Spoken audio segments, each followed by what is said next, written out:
Olá, vamos à reflexão do dia de hoje.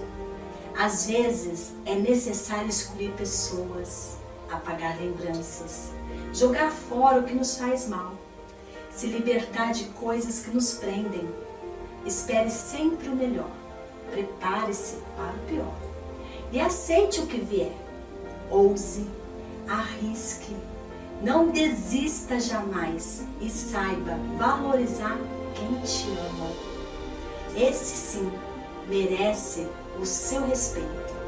Quanto ao resto, o resto, quem é que precisa de resto para viver? O Deus que habita em mim saúda o Deus que habita em você. Não é assim?